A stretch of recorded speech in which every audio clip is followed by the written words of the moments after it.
할렐루야. 거룩하고 복된 주일, 주의 전에 나오신 여러분들 다시 한번 진심으로 환영합니다. 오늘 저와 여러분이 함께 보실 말씀은 신약성경입니다. 데살로니가전서 5장 1절부터 6절까지 말씀을 보도록 하겠습니다. 신약성경 데살로니가전서 5장 1절부터 6절까지 말씀을 저와 여러분이 나누어서 교독하도록 하겠습니다. 제가 1절 말씀부터 먼저 읽겠습니다. 형제들아, 때와 시기에 관하여는 너희에게 쓸 것이 없음은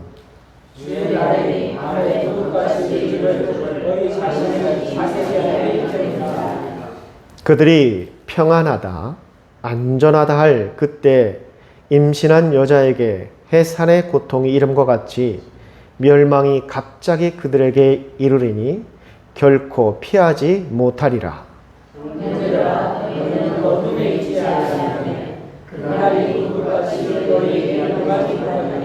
너희는 다 빛의 아들이요 낮의 아들이라.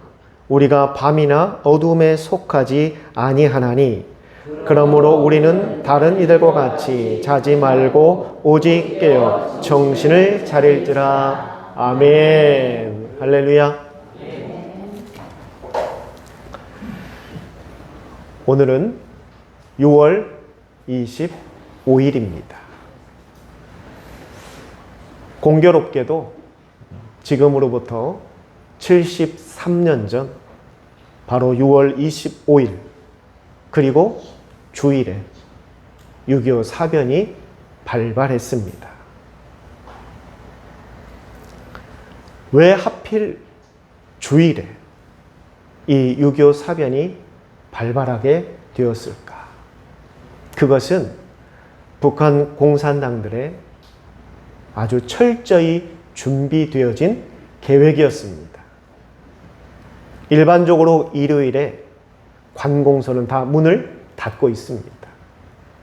또 군부대, 경찰들도 휴가를 가고 또 외박을 나가고 또 밖에 나가서 이제 그동안 했던 훈련으로 지쳤던 피로들을 풀고 쉼을 얻고 있었습니다. 많은 사람들이 늘상 즐겼던 일요일이었고 별 탈 없이 쉬었던 일요일이었습니다. 그처럼 모든 사람들이 아무 일 없을 것이다, 별일 없을 것이다 라고 여겼던 그 날을 북한에서는 고의로 선택한 겁니다. 그리고 바로 그 주일날 새벽에 그들은 남침을 강행한 것입니다. 그때 남한은 아무런 전쟁에 대한 대비가 되어 있지 않았습니다. 그저 속절없이 무너졌고 서울이 함락당하고 저 부산과 남부의 일부 지역만 남겨놓고 모두가 다 북한 공산당의 손아귀에 들어가고 말았습니다. 정말 순식간에 벌어진 일입니다.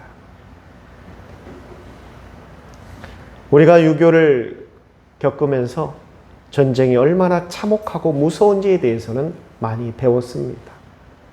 그리고 실제 오늘 예배 가운데 계신 우리 성도님들 가운데서도 그 6.25를 직접 몸으로 겪으신 분들도 계십니다. 전쟁은 절대 발발해서는 안 되는 것입니다. 전쟁은 그 어떠한 승자도 존재하지 않습니다. 더 많이 아파하는 쪽이 어딘가만 결정되는 것이지 전쟁을 일으킨 쪽이나 또한 그렇게 전쟁에 휩싸이는 쪽이나 모두가 고통을 받고 있는 것은 똑같습니다. 정말 이 땅에 특히 이 한반도에 다시는 이와 같은 전쟁이 발발해서는 안 될 것입니다. 우리 또한 늘 기도해야 합니다. 이 땅에 다시는 그 어떠한 전쟁도 발발하지 않도록. 그럼에도 우리가 이 6.25를 생각하며 우리가 절대 잊지 말아야 될 것이 있습니다. 그것은 이처럼 방심하고 아무 일 없을 것이다 라고 생각하는 그 순간이 어쩌면 우리에게 가장 위험한 순간이 될 수 있다라는 것. 역사는 분명히 우리에게 그것을 보여주었고 우리는 그것을 많은 희생을 치르며 배웠습니다.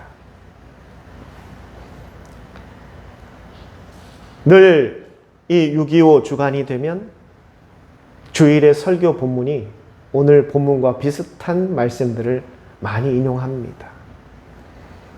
다른 어떠한 예화를 들 필요가 없기 때문입니다.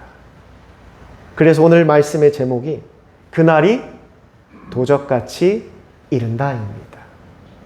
얼마나 이 6.25와 딱 맞아떨어지는 본문이고 제목입니까? 그 누가 알았겠습니까? 그 좋은 주말에, 일요일에 모두가 쉬고 있는 그때 전쟁이 발발할 것이라고 누가 예상이나 했겠습니까?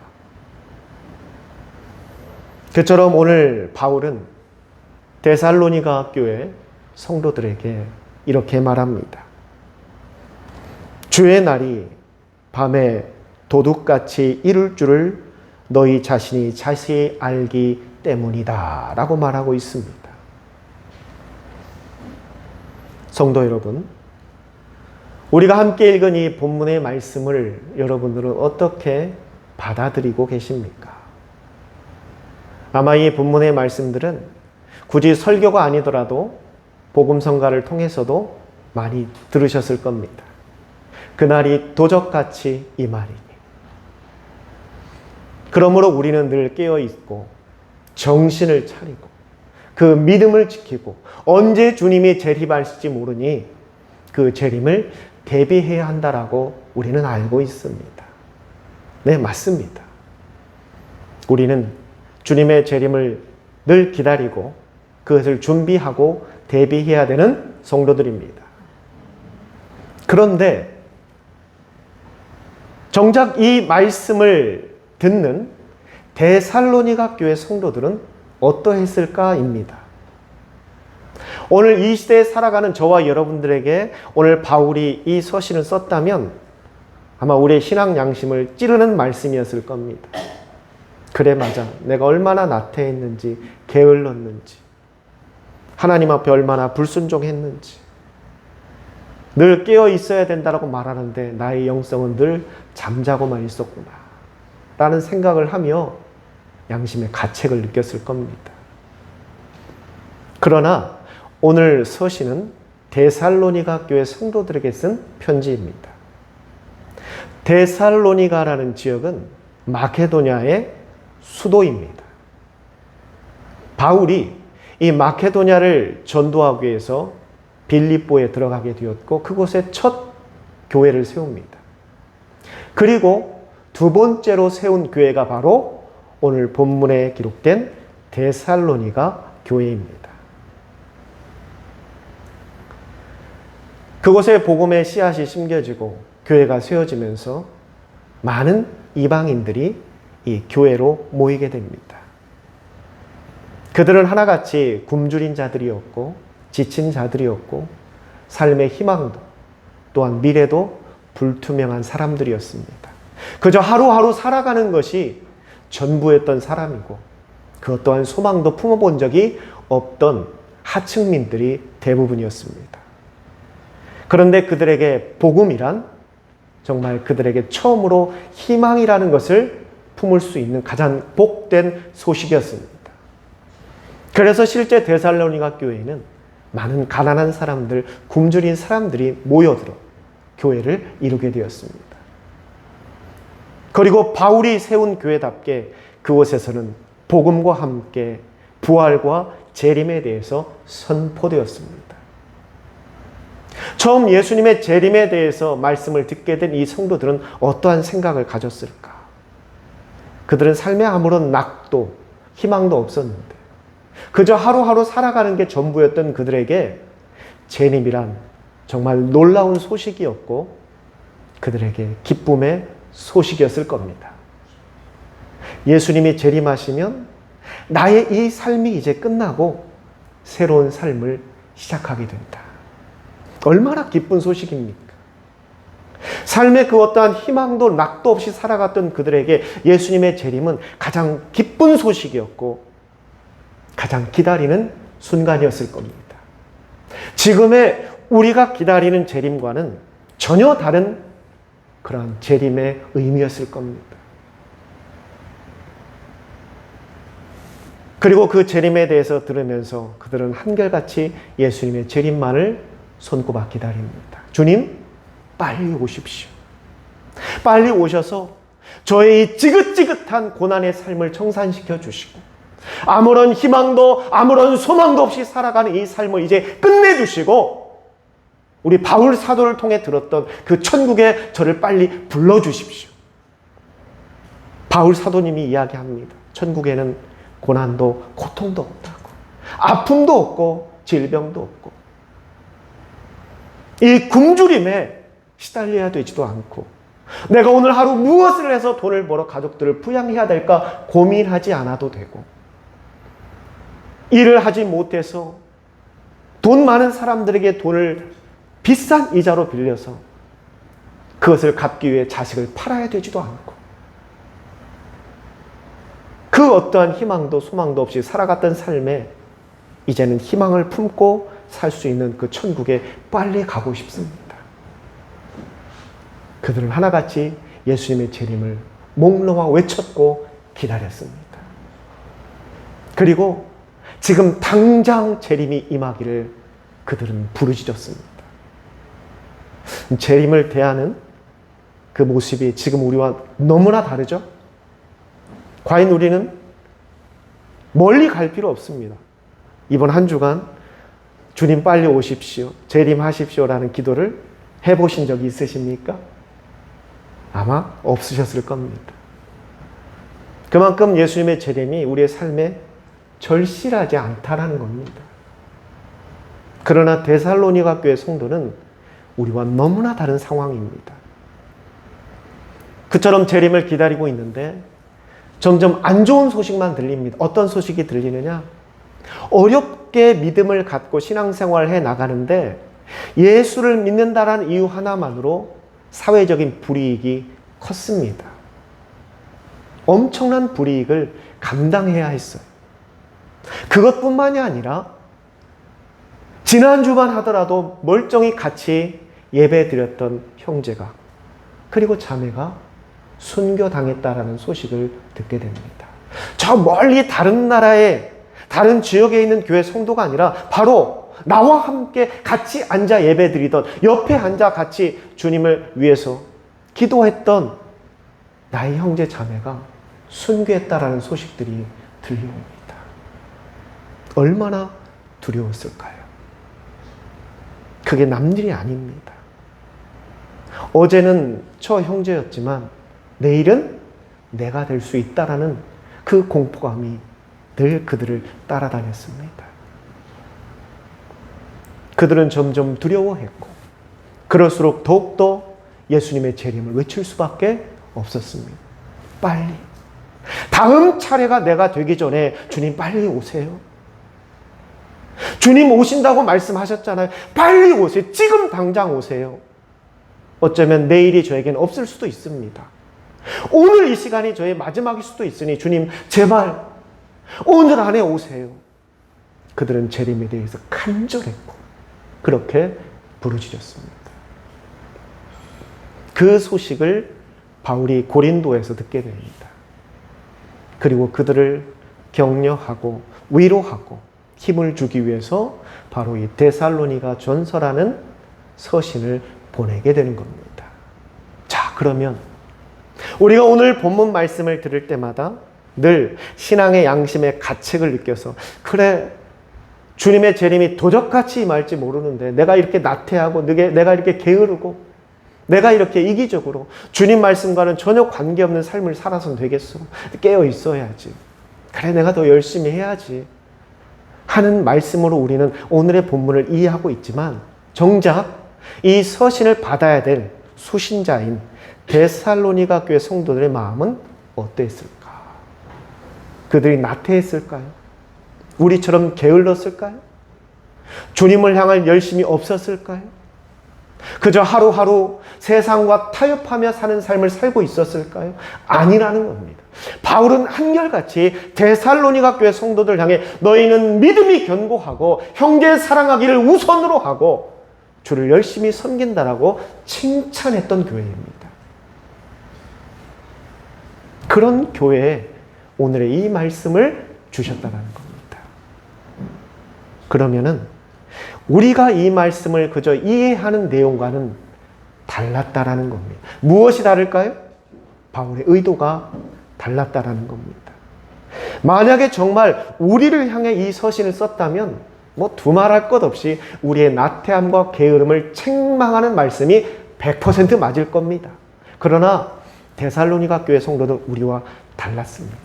그들은 열심이었고 목숨을 걸고 주님을 섬기고 있었습니다. 하루하루 죽음과 사투를 벌이고 있었습니다. 그들은 게으르지도 않았고 그 누구보다 열심이었습니다. 최선을 다했습니다. 없는 형편에 주를 향해 최대한 자기 가진 모든 것을 헌신하며 형제의 사랑을 드러냈던 성도들입니다. 그들은 부자가 아닙니다. 가난했음에도 형제를 향한 사랑을 실천함으로 바울 앞에 칭찬을 받았던 교회였습니다. 그들은 나태하지 않았고 게으르지 않았습니다. 그 누구보다 열심이었고 그 누구보다 최선을 다했다라는 겁니다. 그래서 오늘 이 말씀이 단순히 믿음 생활 열심히 해라, 게으르지 말라고 책망하고 있는 말씀이 아니라는 결정적인 증거가 바로 본문 4절에 기록되어 있습니다. 제가 읽겠습니다. 형제들아, 너희는 어두움에 있지 아니하매 그날이 도적같이 너에게 임하지 못하리라. 할렐루야. 너희에게는 그 도적같이 임하지 못하리라. 바로 이게 바울이 전하는 핵심 구절입니다. 너희에게는 이 도적같이 임하는 주님이 해당 사항이 없다라고 이야기합니다.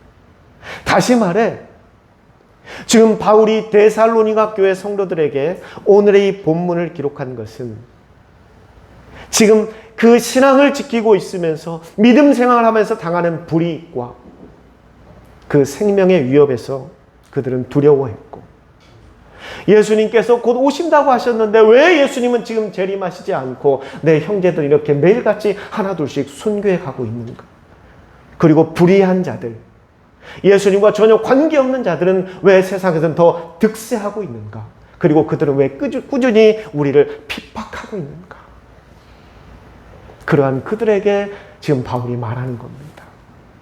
데살로니가 성도 여러분, 주님은 도적같이 임하십니다. 그리고 그것은 주님의 심판을 이야기하는 겁니다. 그리고 그 심판은 바로 불의한 자들, 예수와 관계없는 자들, 바로 여러분을 핍박하고 여러분을 순교케 하는 그들을 향한 주님의 심판이고 또한 주님의 징계라는 것을 이야기하고 있는 겁니다. 그들에게 도적같이 임하게 될 것이다. 그러나 너희에게는 해당 사항이 없다. 할렐루야. 너희는 어둠이 아니라 빛에 속한 자들이기 때문에. 우리가 그동안 이해했던 오늘 본문의 말씀과 전혀 다르죠? 지금 바울은 그러한 의도로 이 말씀을 적은 겁니다.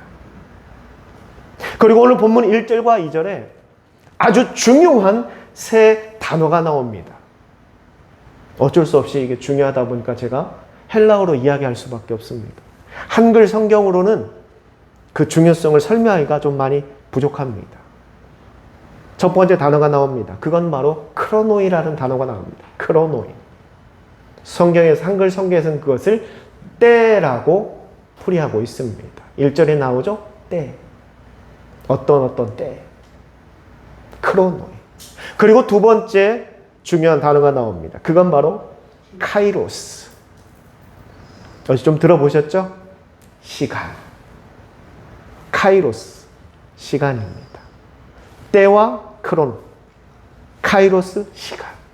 1절에 나옵니다. 형제들아, 때와 시기에 관하여는 너희에게 쓸 것이 없느니라. 바울은 서두에 예수님의 재림에 대해서 이야기할 때 크로노이, 카이로스라는 단어를 사용합니다.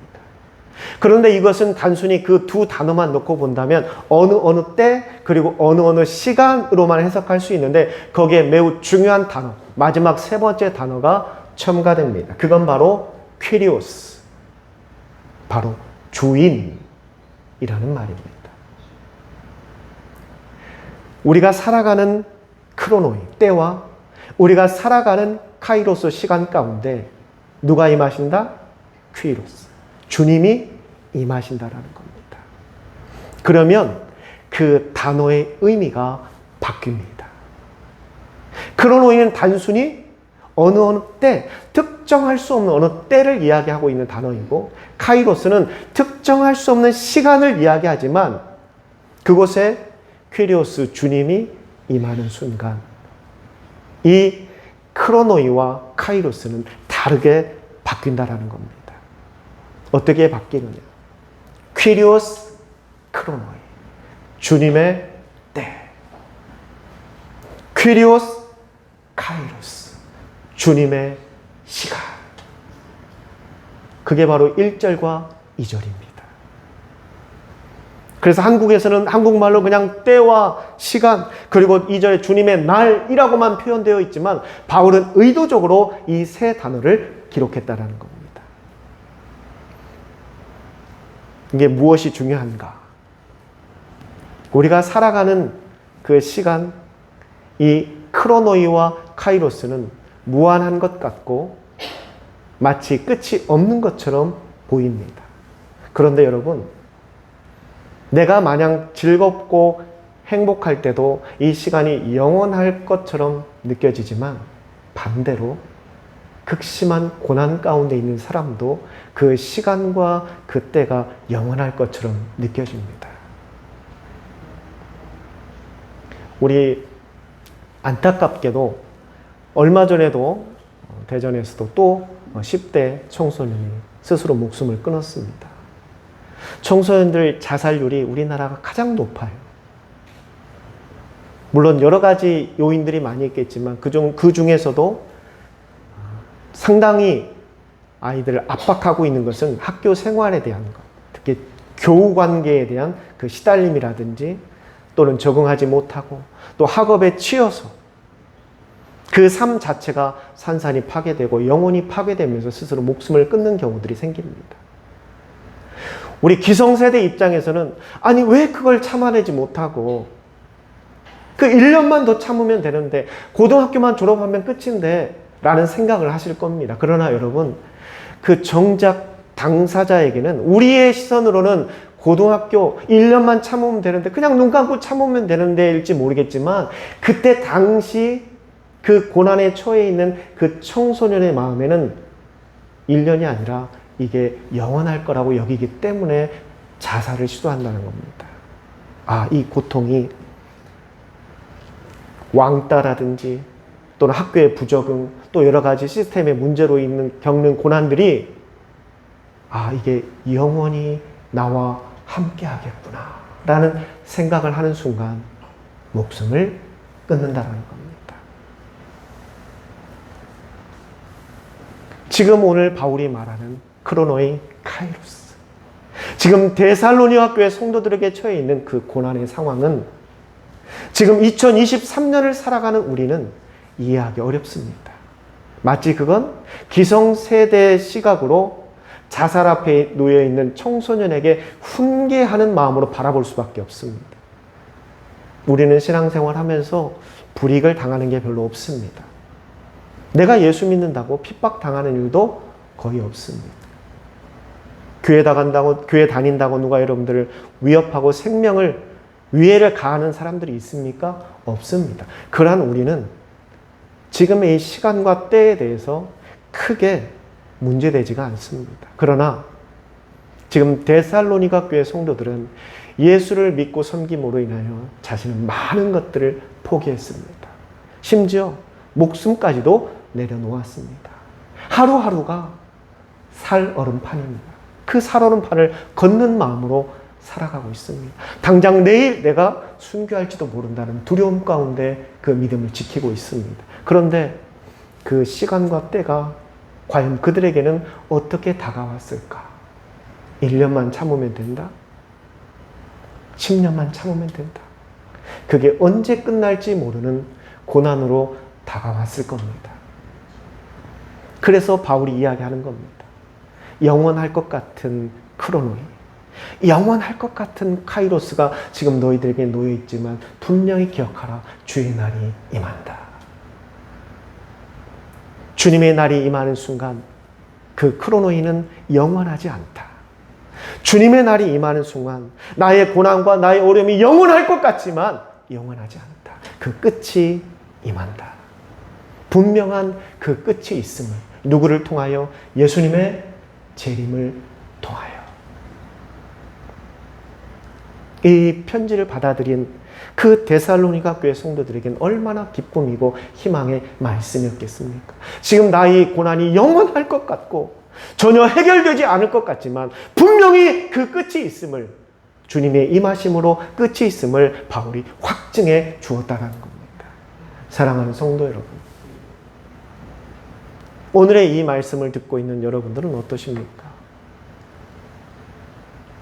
우리가 데살로니가 교회 성도들과 같은 고난은 없지만 아마 여러분들의 삶 가운데 그 누구에게도 말하지 못하는 고난 가운데 놓여 계신 분들도 계실 겁니다. 한결같이 그런 분들은 이 고난이 언제 끝날까? 그게 두려운 겁니다. 고난 그 자체가 두려운 것이 아니라, 그 고난 자체가 나를 힘들게 하는 것이 아니라 그게 언제 끝날지 모른다라는 그 막연함이 나를 더 힘들게 하는 겁니다. 그게 나를 더 괴롭게 하는 거예요. 그게 나를 못 견디게 하는 겁니다. 그러나 주님은 오늘 저와 여러분에게도 말씀하십니다. 사랑하는 양일 침례교회 성도 여러분, 분명히 그 끝이 있습니다. 주님은 그것을 우리에게 확증하셨습니다. 불의한 자들, 죄악 가운데 있는 자를, 나를 핍박하고 나를 힘들게 하고 내 삶을 고달프게 하는 자들, 주님은 분명히 심판하십니다. 주님은 도적같이 임하셔서 그들을 심판하시겠다고 말씀하고 있는 겁니다. 그러나 여러분은 빛에 속한 자들입니다. 이걸 지금 우리가 이해하기 쉬운 말로 뭐라고 말할 수 있느냐? 여러분은 구원받은 사람들입니다. 구원받은 사람들은 그 도적같이 임하는 심판에 여러분들은 무관한 사람들입니다. 전혀 무관한 존재입니다. 할렐루야. 이 얼마나 감사한 일입니까? 이 얼마나 감사한 일이에요. 그러니 여러분의 인생에 고난이 오고 정말 참기 힘든 어려운 일들이 온다 하더라도 좌절하지 마십시오. 포기하지 마십시오. 낙담하고 낭망하지 마십시오. 주님이 그 끝을 내주십니다. 분명히 주님께서 그 끝을 내주십니다. 우리는 그때까지만 참고 기다리면 됩니다. 참고 기다리면 돼요. 바울은 지금 예수를 믿는다는 이유 하나만으로 이유 없는 핍박을 당하고 불이익을 당하고 생명의 위협을 당하는 데살로니가 교회 성도들에게 오늘의 서신을 보냅니다. 그리고 그들에게 가장 힘이 될 만한 위로가 무엇일까? 바울은 고린도에서 고민합니다. 그런데 여러분, 바울이 고린도에서 이 서신을 쓸 때 바울의 상황도 지금 좋은 상황이 아닙니다, 사실. 바울도 매우 어려운 가운데 처해 있는데도 이 서신을 기록한 거예요. 그리고 바울이 고민합니다. 고민의 흔적이 말씀에 너무나 많이 보여요. 내가 어떻게 저들을 위로할까? 지쳐있고 힘들어있고 고난 가운데 놓여있는 저들 내가 어떻게 위로할까? 바울이 정말 기도하며 꺼낸 단어가 바로 이겁니다. 그날이 도적같이 임하리라.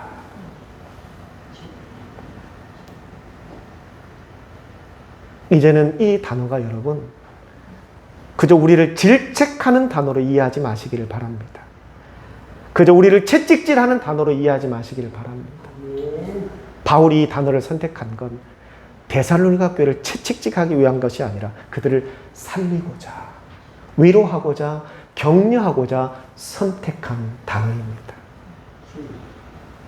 저는 이 시대를 살아가는 여러분들에게도 이 말씀이 힘이 되었으면 합니다. 이 말씀이 여러분의 위로가 되었으면 합니다. 그리고 여러분을 지켜내는 버팀목이 되었으면 합니다. 그날이 도적같이 임하리라. 주님이 분명히 그 끝을 내주시겠다고 약속하고 있습니다. 여러분의 지금 어떠한 크로노인, 어떠한 때와 어떠한 카이로스, 어떠한 시간 가운데 놓여있다 할지라도, 그게 내 삶에 영원할 것처럼 느껴진다 할지라도 여러분 오늘의 이 말씀을 기억하십시오. 주님께서 퀴리오스 임하는 순간 그 크로노이는 주님의 때가 되는 것이고 그 카이로스는 주님의 시간이 되는 겁니다. 그리고 마지막 바울이 이 말을 전합니다.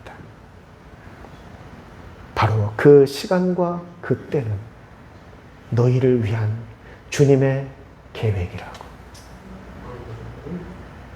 주님이 선택하는 그 때와 주님이 선택하실 그 시간은 그 기준이 주님이 아니라고 지금 바울이 말하고 있는 겁니다. 오직 그 기준은 나에게 가장 선한 때와 나에게 가장 복된 시간을 주님께서 고르시고 골라서 결정해 주시겠다라고 말씀하고 있는 겁니다. 사랑하는 성도 여러분, 우리 또한 오늘 이 말씀을 들으면서 두 가지의 생각을 품게 됩니다. 가장 먼저 들었던 생각은 그래, 게으르지 말고 나태하지 말고 더 믿음 안에 경진하고 정말 말씀 앞에 순종하며 하나님과 더 가까운 삶을 살아야지 하는 생각이 드셨다면 그건 역시 하나님께서 주신 음성입니다. 또 한편 정말 나 나름대로 열심히 하고 있는데 왜 내 삶이 이렇게 힘들까? 내가 열심히 섬기고 순종하고 있는데 왜 고달픈 시간들은 연속되고 있을까라는 고민 가운데 놓여있는 성도들이 혹시라도 계신다면 오늘의 이 말씀은 바울이 여러분들에게 주는 것처럼 힘이 되었으면 합니다. 주님께서 여러분들 방치하고 계신 것이 아니라 가장 좋은 크로노이와 가장 좋은 카이로스를 택하여 주님께서 임하실 겁니다. 그리고 여러분의 고민을 덜어주실 것이고 여러분의 문제를 해결해 주실 것이고 지쳐있는 여러분에게 힘을 주실 것이고 해결되지 않는 문을 열어주실 것이고 그리고 응답으로 역사해 주십니다. 그걸 간직하는 순간 여러분들은 이제 크로노 그리고 카이로스의 진정한 주인이 되는 겁니다. 이 얼마나 큰 축복입니까? 때와 시간의 주인공이 되리라. 왜냐하면 주님이 여러분을 기준으로 그 때와 시간을 정하시기 때문에 오늘 이 말씀을 꼭 새기시고 하루하루 살아갈 때 여러분의 인생에 어떠한 시간과 어떠한 때가 펼쳐진다 하더라도 주님은 항상 나에게 가장 좋은 때와 가장 좋은 시간을 예배해 두시고 인도하신다라는 것을 기억하셔서 그것으로 세임 얻으시고 절대 세상 가운데 패배자가 아니라 주님과 함께 승리자로 살아가시기를 주님의 이름으로 축원합니다. 아멘. 기도하겠습니다. 귀하신 아버지 하나님, 오늘 말씀을 통하여 정말 많은 것을 깨닫게 됩니다. 처음 이 말씀을 접할 때는 그저 단순하게 나태하고 게으른 나의 믿음을 책망하고 채찍질하기 위해서 주신 말씀으로만 받아들였고 그것 때문에 왠지 이 말씀이 좀 부담스러울 때도 있었고 좀 멀리 할 때도 있었습니다. 그러나 바울이 데살로니가 교회 성도들에게 보낸 이 소식은 그런 의미가 아니었음을 이제야 깨닫게 됩니다. 이것은 나를 살리고자, 나를 위로하고자, 힘이 되고자 주신 말씀임을 깨닫게 됩니다. 주님, 오늘의 이 말씀이 이제 우리 성도들 가슴에 바르게 새겨지게 하여 주시옵소서. 저들 앞으로 많은 시간과 많은 때를 살아갈 때 정말 그 시간이 너무나 오래되어 너무나 지속되어 나를 힘들게 한다라고 여겨질 때 이 말씀이 저들에게 힘이 되게 하여 주시옵소서. 여러 고난과 환난으로 인하여서 정말 그 시간이 너무나 견디기 힘들고 어려울 때 오늘의 이 말씀이 저들에게 위로가 되게 하여 주시옵소서. 주님은 지금도 우리의 가장 선한 때와 가장 복된 시간을 택하셔서 그 시간과 그 때에 임하사 우리를 구원하시고 우리를 살리시고 우리 문제를 해결해 주시고 우리를 지켜주시고 종국에는 우리를 승리자로 만들어 주시겠다라는 이 약속을 꼭 가슴에 새겨 저들 이 땅 살아갈 때 지치지 않고 낭망하지 않고 낙심하지 않고 주님의 이 약속으로 기쁨을 누리며 살아가는 우리 양일 집내교의 모든 성도들이 될 수 있도록 하나님 축복하여 주시옵소서. 이 모든 것 살아계신 예수님의 이름으로 감사하며 기도드리옵니다. 아멘.